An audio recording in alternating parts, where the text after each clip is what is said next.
네, 중동 리스크가 거치면서 시장이 반등하는 모습을 보이고 있습니다. 또한 국제 유가도 크게 떨어지는 모습을 보이면서 더더욱 기대감을 갖게 되는데요. 하지만 불확실성, 바로 환율 얘기를 하지 않을 수가 없습니다. 환율과 금리, AI 슈퍼사이클의 향방과 코스닥의 반등 가능성까지 하반기의 투자 전략 알아보도록 하겠습니다. 현대차증권의 김중원 상무와 함께 알아보도록 하겠습니다. 저희가 일단 오늘의 시장의 흐름들 짚어보도록 하면요. 일단은 오늘은 좀 쉬어가는 국면이긴 합니다만 환율도 그동안 1,550원대 올랐다가 좀 빠지는 모습 보여줬습니다. 오늘 자세한 이야기 나눠보도록 하죠. 김중원 총무님 안녕하십니까? 네, 안녕하십니까? 네, 저희가 사실 여러 가지 전쟁이 종식이 됐다. 그러면 다시 증시가 좋아지지 않을까? 사실 전쟁으로 인한 그 변동성이 너무나 컸잖아요. 변수도 너무 컸고. 네네. 그리고 좀 걱정됐던 것들이 바로 이제 환율 얘기를 하지 않을 수가 없습니다. 한때 1,559원까지 올랐다가 네. 지금은 좀 빠지긴 했습니다만 다들 그 이전에 1,500원 넘으면 경제 위기가 올 수 있다. 이런 어떤 불안감이 좀 네네네. 있었던 것 같긴 합니다. 지금의 환율 상황은 좀 어떻게 보고 계세요? 네, 우리나라 같은 경우에 특히 이제 IMF라는 트라우마가 있기 때문에 국민들이 이제 환율이 너무 오르면 그냥 이게 뭐 금융위기 가는 거 아니냐, IMF 아니냐 이런 우려들도 있고요. 뭐 지인들도 이제 단톡방에서 뭐 알 수 없는 출처의 음모론. 지금은 뭐 우리 경제도 좋고 뭐 코스피도 굉장히 잘 오르고 있지만 이제 원달러 환율이 심상치 않다. 그러면서 뭐 뻔한 이제 가계 부채 등 이런 얘기를 하면서 실제로 우리가 모르는 다른 이제 비하인드 스토리가 있고 그래서 환율이 폭등을 하면서 뭐 코스피도 이제 폭락을 하고 뭐 금융위기가 찾아올 수 있다. 뭐 이런 얘기들을 하기 때문에 이거에 대해서 제가 좀 구별을 해서 설명을 좀 드려야겠다.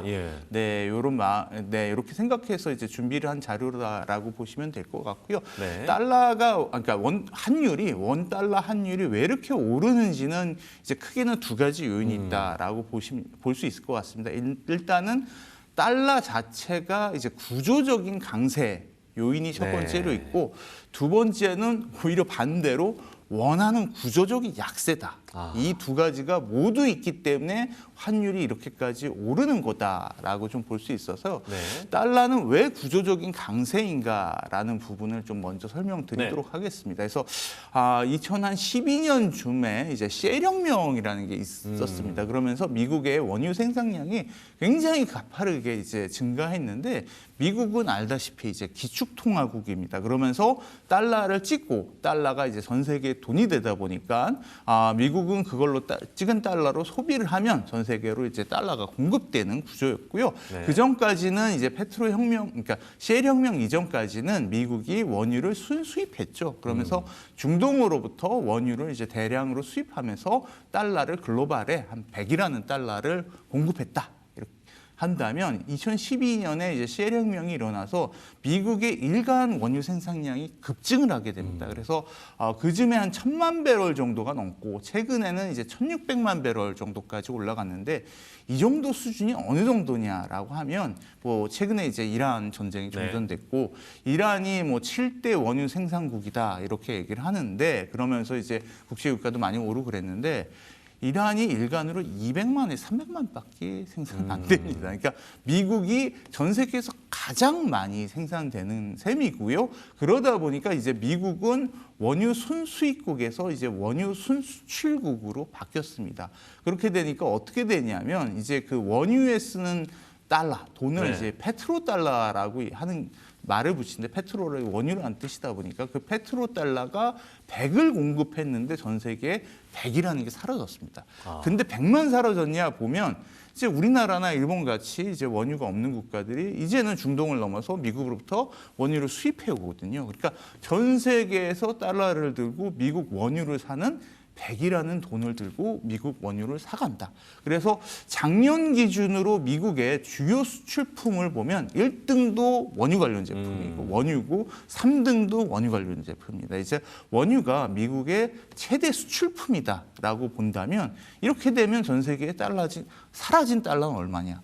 200이 사라졌습니다. 아. 네. 근데 200만 사라졌냐라면 그 이상이 사라졌다라는 건데요. 이게 페트로달러라는 게 지출이 계속 됐는데 이게 지출을 하지 않다 보니까 잉여 페트로달러가 남게 됐고 이 돈을 가지고 뭐 했냐면 이제 바이든 행정부에서 칩스, 반도체 보조법, 이제 IRA 이런 것들을 하면서 미국의 제조업 그리고 첨단 산업을 재건하자라는 취지로서 미국에다가 공장을 짓고 첨단 산업 반도체 같은 거 2차 전지를 투자를 하면 어마어마한 세제 혜택을 주겠다라고 하니까 뭐 TSMC, 삼성전자, 현대차, LG엔솔 이런 기업들이 이제 미국으로 가서 공장을 짓기로 시작을 했고요.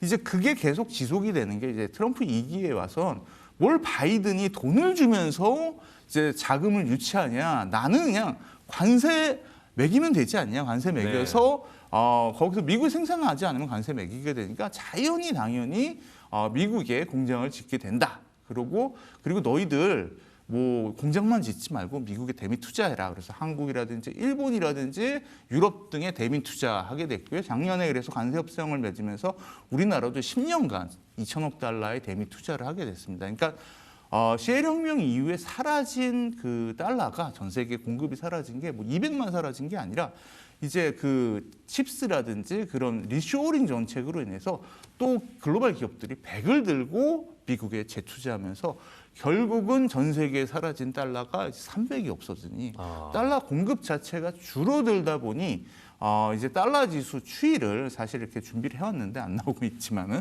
근데 2010년부터 이렇게 쭉 보면 2024년까지 달러가 무려 40%로 올랐습니다. 그래서 원래 통화라는 거는 이게 투자 수단이 아닙니다. 이제 사실 이게 교환 수단이고 그래서 원래 장기적으로 평균값을 보면 0으로 수렴을 해야 되는데 장기적으로 이렇게 봤더니 40%. 그 동기간에 코스피가 얼마나 올랐냐? 30% 올랐습니다. 그러니까 코스피 투자하는 것보다 달러 들고 있는 게 더 좋았다. 이렇게 좀 볼 수 있어서 첫 번째는 그 시엘 혁명 이후에 페트로달러의 변화에 따른 달러의 공급 변화로 인한 달러의 구조적 강세가 원달러 환율의 또 주 원인 중에 하나였다라고 좀 볼 수 있을 것 같습니다. 그럼 말씀하신 어떤 이 원화가 계속해서 1,500까지 올라간 이유, 그러니까 구조적으로 달러가 강세를 보일 수밖에 없는 이유를 보여주셨는데 그렇다면 두 번째 이유인 원화의 약세 이유라고 한다면 어떤 것들을 볼 수가 있을까요? 네, 그 말씀을 드리기 전에 이제 먼저 조금 말씀을 드리고 싶은 게 이제 유동성 위기하고 구조적 약세는 좀 구별해서 봐야 된다라는 거고요. 유동성 위기라는 것은 소위 우리가 IMF를 겪다 보니까 외화 보유고가 부족한 상태에서 단기 외채가 많으면 사실 뭐 기업들이 이제 부도나는 것처럼 돈이 없어서 빚을 갚을 수 없어서 일어나는 것이 이제 나오네요. 이제 유동성 위기인 거고요. 그게 이제 IMF 때 우리가 겪었던 건데 지금 말씀드리려고 하는 거는 이제 원화의 구조적 약세라는 것은 뭐냐면 이제 한 나라가 성장을 계속하다 보니까 고령화가 되고 그러다 보니까 저성장이 되고 그러다 보니까 저금리가 되고 그래서 모든 국내의 투자 주체들이 이제 자국에선 투자할 게 없어서 해외로 눈을 돌리고 해외의 고수익 자산으로 돌아갈 때 이렇게 구조적으로 달러에 대한 수요가 높아지면서 일어나는 이유다라고 좀 볼 수 있을 것 같습니다. 그래서 사실 첫 번째, 두 번째 모두 다 원달러 환율이 급등할 수 있지만 구조적 약세라는 이유로 뭐 IMF로 가고 뭐 그런 거는 왜냐하면 우리나라는 해외 투자하기 때문에 달러가 없기 때문에 그만큼 해외 달러 자산이 굉장히 많다. 그렇기 때문에 유동성 위기하고 현재는 좀 다른 거다라고 좀 볼 수 있을 것 같습니다. 네, 이 원달러 환율의 차트를 보면 말씀하신 그 외환 위기 때 그리고 글로벌 금융 위기 때 당시에 치솟았던 그래프를 확인할 수가 있고 최근 들어서 계속해서 점진적으로 올라서 1,500원을 넘는 모습을 볼 수가 있는데 그렇다면 이 정말 경제 위기인 것이냐? 그럼 앞으로의 이 원달러 환율의 방향성이라고 하면 계속 더 오를 수 있다라고 보는 건가요? 네, 그래서 원화의 구조적 약세 부분이 이제 중요한 부분인데 예. 그 말씀을 드리겠는데 이제 달러의 구조적 강세로 그 원달러 환율이 올랐던 건 2024년 말까지라고 볼 수 있을 것 같고요. 예. 사실은 2025년 들어서 달러 지수 자체도 이제 8%, 네, 지금 잘 나오고 있는데요. 이제 끝에 쪽 보면 이제 파란색이 이제 떨어지는 게 보입니다. 이제 달러 그 인덱스군요. 전에는 같이 갔죠. 예. 그러면 잘 이해가 되죠. 아, 달러가 강세니 우리 통화도 약세다라고 볼 수 있는데 2024년 요때 보면 파란색 선은 내려가고 있는데 회색 선은 이렇게 올라가는 이때부터 원화의 구조적 약세 구간이라고 이해할 수 있을 것 같고요. 그렇게 된 거 자체가 이제 달러의 국내의 수요와 공급 요거를 좀 보면서 네. 이해를 할 수 있다라고 좀 볼 수 있을 것 같습니다. 그래서 달러의 국내의 공급은 뭐냐면 결국 이제 무역 수지 그리고 서비스 수지 이런 것들을 합친 이제 경상수지라고 볼 수 있을 것 같고요. 경상수지 좀 그래프를 좀 보여주시면 2010년 이후에 지금까지 경상수지가 뭐 적자가 난 적이 저기 보면 없잖아요. 좀 덜 번 적은 없잖아요. 그러니까 그렇죠. 우리나라 무역수지가 늘 흑자가 예. 나고 적자가 난 적이 없는데 왜 우리나라에 달러가 없냐 이렇게 물어보실 수 있는데 맞습니다.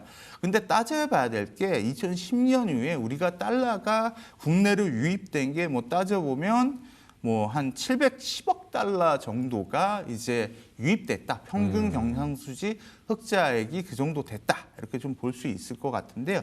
그러면 달러의 유출은 어떻게 되냐라고 본다면 제가 그랬잖아요. 국내의 모든 투자 주체들이 국내에는 투자를 안 하고 해외에만 투자를 한다. 이게 한 10년째 됐다. 우리나라에는 고령화, 노령화되다 보니까 이제 투자할 데가 없다. 이렇게 하는데 그 첫 번째로 가장 큰 돈을 가장 우리나라에서 많이 갖고 있는 기관은 어디냐? 국민연금. 그렇죠. 예. 네, 자산 규모가 무려 1,600조에 예. 해외 주식을 35%, 해외 주식은 5%, 거기다가 이제 해외 인프라까지 하면 대략 한 800조를 달러로 들고 있는 거예요. 그러니까 이제 환율로 그 달러로 환산을 하면 한 5, 6천억을 달러로 유동성 자산을 들고 있다. 예. 이렇게 볼 수 있으면 우리나라 외환 보유가 뭐 4천억, 3천억 외환 보유고 더 많죠. 그러네요. 네, 국민. 예. 그래서 기재부가 국민연금과 네, 통화 수합을 맺고 이런 거다라고 좀 이해하시면 되는데 뭐 국민연금이 매번 고갈된다 이런 얘기들 하잖아요. 근데 네. 사실 그건 뭐 2030년 넘어서 얘기고요. 앞으로 10년은 지금 1,600조 정도 되는데 한 3,500조까지 계속해서 늘어납니다. 투자를 잘하고 네, 있다. 그래서 예. 해외 주식을 그러니까 돈이 유입되기 때문에 그러니까 보험료로 나가는 것보다 아직까지 보험금을 내는 것이 더 많기 때문에 계속해서 규모가 커지고요. 그래서 그 비중이 유지되기 위해서 해외 주식과 해외 채권의 비중이 유입되기 위해서 그 연금에 순증하는 것들 중에 해외로 투자하는 돈이 연간으로 매년 350억 달러씩 나간다. 예. 이렇게 보시면 될 것 같고요. 그리고 그렇게 연기금만 많이 그 달러에 왜 해외 투자하냐뿐만 아니라 이제 네, 국내 서학 개미들도 어마어마하게 투자하고 있잖아요. 그래서 뭐 서학 개미들 얼마나 되냐 그렇게 얘기를 하실 수 있는데 작년에 해외 예탁 결제원에서 나온 서학 개미의 그 미국 주식 보유 금액이 1,636억 원입니다. 어마어마하죠. 근데 예. 2024년에 얼마였냐? 1,121억 원이었습니다. 근데 거의 500억이 이렇게 는 게 보이는데 물론 저 안에는 미국 주식 수익률도 숨어 있긴 하지만 그게 한 대략 한 10%기 때문에 크게 안 높거든요. 보시면 2024년 680억, 이제 2024년에 1,121억 와. 가파르게 올라가고 네. 있잖아요. 그래서 아까 전에 국민연금이 350억 달러 이렇게 매년 유출된다라고 했는데 서학개미가 300억. 300억. 네, 거기다가 정부의 대미출 투자가 앞으로 2천억 달러니까 매년 200억씩 나가죠. 트럼프 정부 네, 이후에 그렇게 합치면 얼마냐? 850억. 더 많네요. 네. 경상수지 흑자보다. 그러니까 경상수지 흑자를 초과해서 달러의 수요가 있기 때문에 계속해서 달러가 부족한 구조로 가기 때문에 네. 원달러 환율이 구조적으로 계속 오를 수밖에 없다. 이렇게 좀 보여진다라고 얘기할 수 있습니다. 그래서 이게 네. 유동성 위기랑은 다릅니다. 지금 보시면 우리가 갖고 있는 게 국민연금이 그 미국 주식 뭐 이런 것들에 어마어마하게 거의 외환보유고 이상으로 갖고 있다라는 말씀을 네. 드렸고 서학개미도 1,600억의 미국 주식 이렇게 했는데 이게 다 유동성 자산입니다. 이게 우리가 달러가 많기 때문에 네, 원달러 환율이 오르지만 그게 달러가 없어서 이제 IMF를 만난 그런 경우와는 좀 결이 다른 문제이다. 그러니까 뭐 좋은 건 아니지만 그런 건 아니다. 라고 좀 단정지어서 말씀드릴 수 있을 것 같습니다. 그러면 이런 구조적으로 계속 이 흐름이 이어지다 보면은 1,500을 넘어서 1,600, 1,700, 뭐 외환위기 때 고점 찍었던 2,000까지 갈 수도 있는 건지에 대해서도 궁금하기도 하고요. 그럼 우리 외환 당국에서 뭐 적극적으로 개입해서 예를 들어서 최근에 이제 국내 주식 비중을 국민연금에서 좀 상향한다라는 얘기도 나오고 있잖아요. 그런 걸로 좀 가능한지 또 다른 방법은 또 없는 것인지 어떻게 봐야 될까요? 가장 근본적인 이유는 이제 고령화와 저성장을 탈출하기 위해서 한국이 다시 성장하는 국가로 바뀌는 게 근본적인 해결책인데 이게 너무 어려운 문제죠. 출산율이 그리고 올라가고 출산율도 이런 것들, 예. 올라가고 성장하고 그래서 국내에서 투자하고 쉽게 이렇게 만들어야 되는데 굉장히 장기 과제이기 때문에 그렇고요. 그래서 뭐 이제 정부의 지금의 대책은 지금 말씀드렸던 이 투자 대책들에 대해서 말씀드린 것 같이 이제 국내 연기금들도 이제 국내 투자를 늘리고 뭐 서학개미 그리고 기업들한테 이제 어찌됐든 요즘에 최근에 반도체로 인해서 많이 또 벌어오다 보니까 빨리 이제 그 달러로 공급해달라 뭐 이런 것들이 나오는데 궁극적으로는 이제 네 저성장에 탈피하는 것이 가장 핵심적인 해결 방법이다라고 좀 볼 수 있는 거죠. 그렇다면 뭐 단기적일 수 있겠습니다만 그 미국과 이란 전쟁의 종식으로 인해서 어느 정도 1,500원 선으로를 다시 좀 내려가는 그런 흐름들은 예상해 볼 수는 있을까요? 뭐 달러라는 게 변동성이 있기 때문에 뭐 그러지 말라라는 또 우리가 이제 네, 정부 정책의 스탠스 이런 것도 있기 때문에 그렇지만 네. 오히려 이제 그럴 땐 사야죠. 이제 그때는 매수해야 사야 되는 되는군요. 때고 이게 정확하게 말씀드리고 싶은 것은 이제 결국은 달러가 원달러 환율이 어디까지 오를 수 있냐에 대해서 제가 뭐 구체적인 숫자를 얘기하기보다는 이제 힌트를 좀 드리고 싶은데 네. 그러니까 일본과 같이 가는 거다라고 좀 볼 수 있습니다. 그래서 일본. 엔캐리 예. 트레이드라는 것이 결국 일본이 90년대 이후에 저성장 고령화 거의 저금리로 마이너스 금리가 되고 그러다 보니까 한 일미 금리 차가 나고 이러다 보니 금리가 더 높은 미국과 해외로 투자하게 되고 그래서 일본이 그렇게 엔화가 약세로 갔지요. 그렇지만은 일본이 뭐 IMF 온다 이런 말은 없잖아요. 기축통화국이기도 하고 워낙 해외에 많은 자산을 갖고 있기 때문에 그렇고 그리고 또 말씀드리고 싶은 거는 그렇기 때문에 일본과 같이 간다라는 상황에서 본다면 이제 원화가 예전에 그랬습니다. 원화가 약세면 외국인이 주식을 팔기 때문에 우리나라가 주식이 못 올랐는데 일본 지금 보면 엔화가 약세면 오히려 주식시장이 오르듯이 이제 그 문제는 환율의 강세 약세에 따른 주식시장 영향은 지금과 같지 않다. 다만 레벨로 본다면 그 엔캐리 트레이드라는 걸 통해서 일본 엔화가 약세를 이렇게 기록했고 1990년 이후에 대략 한 5번의 캐리 트레이드가 있었는데요. 마지막에 있었던 2024년 캐리 트레이드 때도 네, 엔화가 달러 대비 56% 이렇게 약세를 기록하면서 네.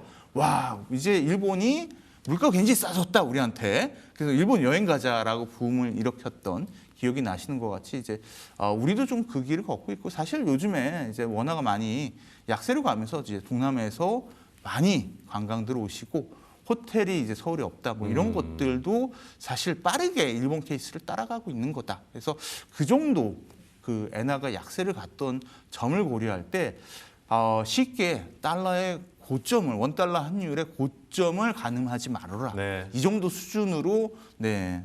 어느 정도까지 갈지를 이제 네, 마무리 지으면서 말씀드리도록 하겠습니다. 네, 알겠습니다. 이렇게 엔화 약세 속에서도 니케이 지수를 비롯한 일본 증시도 굉장히 강세를 보이고 있고 우리도 마찬가지죠. 이 원화 약세 속에서도 우리 증시는 계속해서 상승을 하면서 중동 전쟁이라는 변수 속에서도 결국에는 8,700선 유지하고 있고 한때는 8,900선, 9,000선을 거의 찍을 뻔한 그런 상황까지도 맞이했습니다. 올해 흐름들 보면 정말 5천, 6천, 7천, 8천, 이제는 9천을 바라보고 이제 만피 얘기까지 나오고 있는 상황인데 최근에 이 코스피 상승 견인을 할 수 있는 요소들은 여전히 반도체라고 네, 보시는지요? 맞습니다. 그래서 제가 이제 세미나를 다니면 이제 질문이 굉장히 매니저들이든 분명합니다. 한 가지입니다. 코스피 이 상승 사이클 언제까지 가나요? 네. 어디까지 가나요? 그래서 질문이 똑같죠. 네, 딱 그 질문이고요. 그래서 그렇게 그거에 대한 답을 드리려고 하고요. 결국은 반도체고 반도체가 된 건 AI이기 때문에 두 부분에서 이제 답을 찾아야 될 것 같고요. 다만 이제 반도체라는 것은 이제 앞으로 어떻게 될지를 본다면 반도체 그 산업이 갖고 있는 사이클 산업의 특징을 알아야지 우리가 언제까지 갈 수 있기를 알 수 있어서 이제 반도체의 과거에 그 메모리 호황 사이클을 좀 분석을 해봤는데요. 첫 번째 우리가 가장 첫 번째로 기억에 남는 그 호황은 2004년 때였고요. 그때 물론 이제 그 PC나 노트북, 윈도우 XP 출현이라는 것 때문에 교체 수요가 있었지만 그때는 굉장히 신기한 이제 낸드 플래시라는 게 이제 처음으로 세상에 출시가 되면서 디지털 가전의 혁신이 왔습니다. 디카, MP3, 그렇죠. 뭐 추억의 아리버 뭐 이런 것들이 나오면서 그러니까 반도체 소비가 굉장히 늘었고요. 그때 그러면서 이 디지털 카메라, 노트북, PC 그리고 MP3라는 소비 주체 단위를 보다 보니 가구라는 점에서 이제 가구 중심으로 반도체를 저는 소비했다라고 볼 수 있을 것 같고요. 이때 이전 대비해서 대략 한 60%의 반도체 매출이 증가했다. 이렇게 해서 첫 번째 소비 주체는 이제 가구였다라고 볼 수 있을 것 같고요. 두 번째는 언제 왔냐라고 하면 2007년에 아이폰이 처음으로 출시가 되고 실제로 스마트폰이 이제 본격적으로 이제 도입되기 시작한 건 2010년, 11년 그때부터 이제 도입이 됐는데 이게 뭐 PC나 노트북과 달리 개인이 손에 들고 다니는 실질적으로 컴퓨터고 그 안에 컴퓨터가 들어가는 양 이상의 반도체가 이 스마트폰 속에 들어가다 보니 이제는 반도체 소비의 주체가 스마트폰이 됐고 그 단위는 가구에서 이제 개인으로 바뀌면서 이때 또 폭발적으로 2010년과 11년에 반도체 매출이 굉장히 늘어났다. 이렇게 좀 볼 수 있을 것 같습니다. 그 다음에 이제 반도체 그 호황이 언제 왔냐라고 하면 2017년, 18년인데 이때부터 좀 재밌는 게 가구 말씀드리고 개인 말씀드렸는데 이제 스마트폰이 열심히 보급되다 보니까 그 안에 많은 앱들이 있는데 뭐 넷플릭스, 유튜브 이런 거 너무 재밌고 좋거든요. 근데 그런 것들이 스트리밍이라는 서비스를 통해서 제공되다 보니 반도체를 어마어마하게 소비하게 되고 데이터 센터라는 것을 기업들이 엄청나게 짓게 되면서 반도체의 진짜 슈퍼 사이클이라는 게 왔습니다. 그래서 이제는 반도체 소비의 주체가 가구도 개인도 아니고 사람을 넘어서 앱으로 바뀐 세상이 왔고 그러다 보니 이때는 이전 대비 반도체 소비가 이제 100%씩 늘어나는 그래서 이제는 이때 그 얘기를 했습니다. 이제 지금 말씀드린 것 같아요. 반도체가 좋았다가 나빠졌다 이 반복했잖아요. 그래서 더 이상 그렇지 않다. 이거는 이제 구조적으로 계속 좋아진다라는 얘기를 했었는데 이때도 물론 사이클이 길긴 했지만 사이클 구조적으로 좋아졌다 다시 나빠졌다 이런 사이클 산업에선 벗어나지 못했다라는 걸 볼 수 있을 것 같고요. 그 다음에 반도체 호황이 언제 왔냐면 이제 코로나 때 이제 왔다라고 보시면 되겠고요. 코로나 때 우리가 언택트를 하다 보니까 강제적 디지털 전환, 그러니까 재택근무를 해야 되니까 기업들이 재택을 시키려고 노트북을 사가지고 직원들한테 주고 뭐 이렇게 됐는데 결국 그게 뭐냐라면 이제 미래에 사실 소비가 있는 거죠. 그거를 땡겨와서 지금 소비한 거다라고 볼 수 있을 것 같습니다. 그러다 보니까 이때는 좀 그 반도체 산업의 그 매출의 증가적인 진화가 아니라 그냥 미래 소비를 땡겨왔다라고 봐서 이전 대비 반도체 매출이 그렇게 크게는 못 늘고 기간도 짧았다. 15% 정도 늘고 기간도 짧았다라는 점이 이제 여기서 굉장히 주목해서 봐야 되는 요인이다라고 볼 수 있을 것 같고 그 다음에 메모리 반도체 호황이 바로 지금입니다. 2005년 하반기부터 왔는데 이것이 지금의 반도체 메모리의 호황의 주체는 뭐냐? 이제 앱도 아니고 AI라는 것이 이제 AI, GPT라는 것을 만들기 위해서는 그 인터넷, 전 세계 인터넷에서 이제 어마어마한 그 많은 데이터를 거의 모두 다 AI한테 학습을 시킵니다. 그러기 위해서 HBM과 D램이 어마어마하게 들어가고 그리고 지금 이제 GPT라든지 제미나이가 이제 보급이 되면서 전 세계 5억 명, 10억 명을 쓰면서 뭐 저도 여기 오기 전에 뭔가 질문하고 뭐 하면은 이런 말이 나오잖아요. GPT에서 5초 생각했습니다. 10초 생각했습니다. 그 단계가 AI 추론입니다. 그래서 AI 추론에 가면 사용을 계속하면 될수록 추론에 가게 되면 이제 비활성 메모리인 낸드의 소비가 이렇게 많아져서 지금은 소비하는 것이 이제 앱도 아니고 AI가 반도체를 소비하는 단계로 사이클이 진화되었다 이렇게 좀 볼 수 있을 것 같습니다. 네, 이렇게 말씀하신 대로 AI, 특히나 이제 반도체의 사이클 중에서도 지금이 슈퍼 사이클이기 때문에 지금의 이 증시의 상승 흐름을 계속해서 주도해 나갈 수 있지 않느냐라는 말씀이신데요. 반면에 이제 아쉬운 쪽이 코스닥을 얘기하지 않을 수가 없을 것 같습니다. 코스피가 상승한 만큼 코스닥은 따라주지 않았기 때문에 앞으로 코스닥 시장의 전망은 어떨지도 궁금하고 또 이제 하반기가 다가오기 때문에 하반기 증시 투자의 전략도 말씀해 주시면 좋을 것 같습니다. 네, 이제 코스피 같은 경우에는 거의 그 실적이 이제 어마어마하게 올랐는데 예를 네. 들어서 코스피가 주가가 지금 100% 올랐지만 대략 보면 어닝은 EPS는 한 160% 올랐습니다.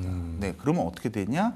PE라고 하잖아요. 우리가 네. 밸류에이션을 따질 때 PE가 주가죠. 그리고 E가 분모가 되는 게 어닝인데 그 어닝이 그러니까 주가가 어닝보다 적게 올랐으니까 사실 네. PE는 그렇게 엄청나게 올랐는데 떨어졌습니다. 그래서 8배인데 그게 삼성전자 하이닉스가 60%를 차지합니다. 근데 그런 게 코스닥에는 없어요. 그리고 코스닥은 어닝이 2023년부터 계속 나빠지고 있습니다. 그래서 이렇게 어닝이 160% 올라가게 좋은데 PER이 8배밖에 안 되게 역사적 평균 10배보다 싼데 예. 코스닥은 과거 평균 6배였는데요. 계속 뭐 30% 40% 올랐다고 하지만 많이 올랐기 때문에 지금은 28배까지 갔습니다. 그렇기 때문에 굉장히 많이 좀 비싸졌다. 그리고 어닝 모멘텀도 높지가 않아서 코스닥은 이제 결국 코스피 가는 거에 따라서 이제 반도체 관련주 뭐 이런 쪽으로 좀 보시는 것이 좋을 것 같고요. 하반기 전망을 좀 짧게 정리를 하면 이제 코스피의 반도체가 좋긴 하지만 이제 개별 종목 ETF, 레버러지 등이 출현되면서 아무래도 그 변동성이 심해졌다라는 관점에서 본다면 그 외에 또 좋은 게 이제 피지컬 AI 관련돼서 자동차 이런 대형 가치주도 좋기 때문에 반도체와 더불어서 대형 가치, 자동차 그리고 증권 요 정도 압축해서 좀 대응해 보는 것이 좀 좋지 않을까 이렇게 보고 있습니다. 네. 지금 데사이트 경제TV 실시간 라이브가 진행 중입니다. 오른쪽 화면 클릭하시고 지금 바로 함께해 주세요.